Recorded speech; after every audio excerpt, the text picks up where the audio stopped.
I have a question for you. Do you have a strategy that will sustain you for the next minimum 3 months? Okay. Let me drop the ball on you. Do you have a financial strategy that will keep you going for the next 3 months or more? Times are hard, no doubt. I believe it's Charles Swindoll who said, "Life is 10% what happens to you and 90% how you react to it." This will sound crazy.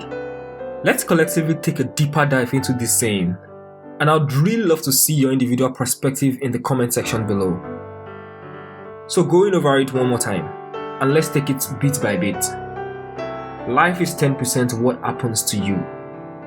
I simply rephrase that to be, coronavirus is 10% what has happened to the world. If we all agree to that, then it leaves us with the other part of the statement, which is, and 90% how you react to it. To me, this means a lot because 90% out of 100 is a large portion. Rather than rephrase a large portion like 90%, I prefer to break it down to smaller parts, which leaves me with the following ideas. Again, kindly post your opinions and ideas below. So, 90% how we react.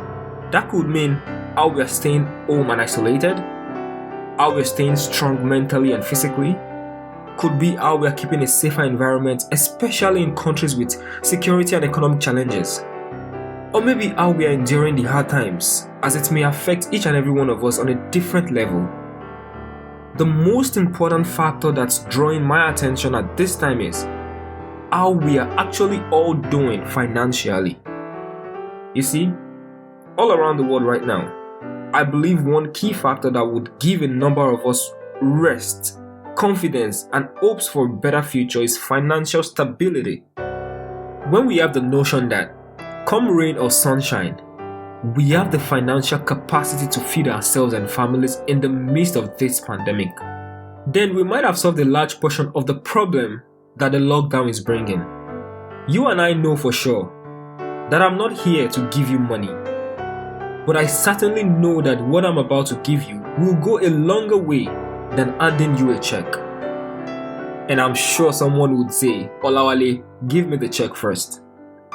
So, I will be giving you a couple of tips that I believe will get you going during these hard times. Tip number 1. Be thankful for what you have.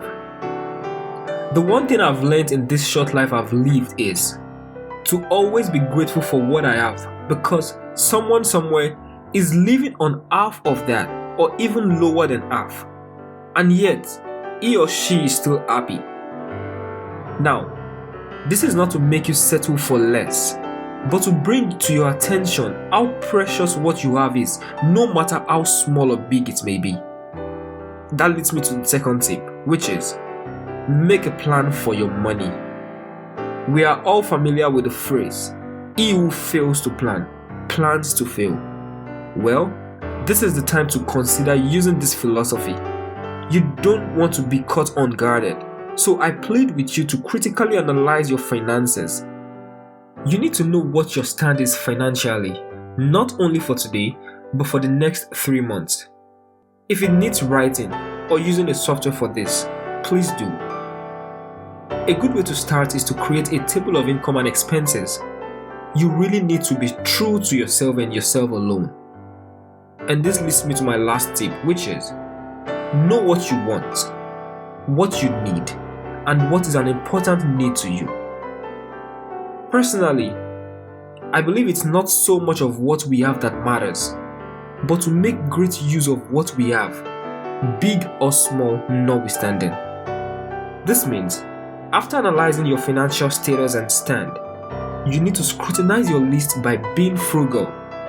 You need to now cut off your wants, that is, things that are not necessary to obtain at this time, and then take off certain needs, such as things that are necessary but yet you can live without them. And then you should now concentrate on the only important needs, which are selective things that will keep you alive and healthy. I believe deliberate follow through of these tips will not only give you the financial stability as it may apply to you, but also boost your confidence to scale through this lockdown that no one knows when it will be lifted.